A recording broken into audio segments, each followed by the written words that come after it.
really is quite amazing to me that you managed to miss the entire point and also seem to be absolutely wrong on everything.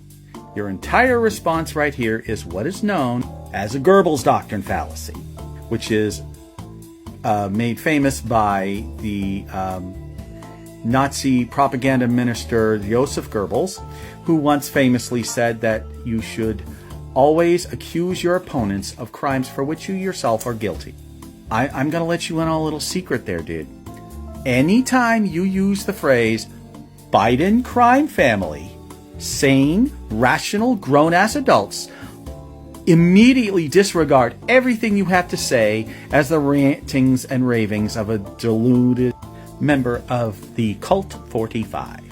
Yeah, you know, the Biden family is not prohibited by law from operating a charitable foundation like the Trump family is. The Trumps are prohibited by law from operating a charitable foundation because of systemic fraud. Trump is working on his fourth criminal indictment, all happening at the same time, all for crimes which he committed out in the open for everybody to see. And as for this gentleman in Provo, Utah, it wasn't mean posts.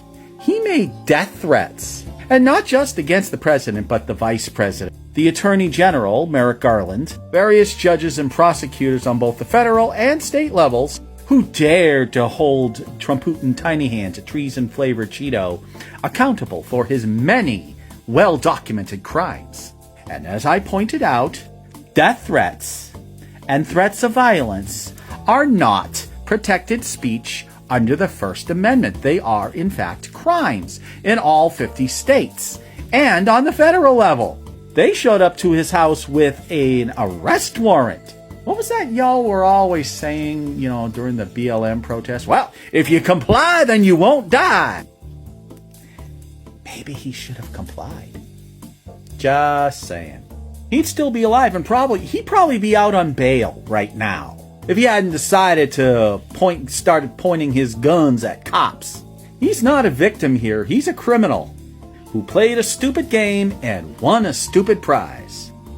He was a domestic terrorist, and he got the same treatment that all domestic terrorists deserve, which is a burial plot and at least 15 minutes in the news cycle.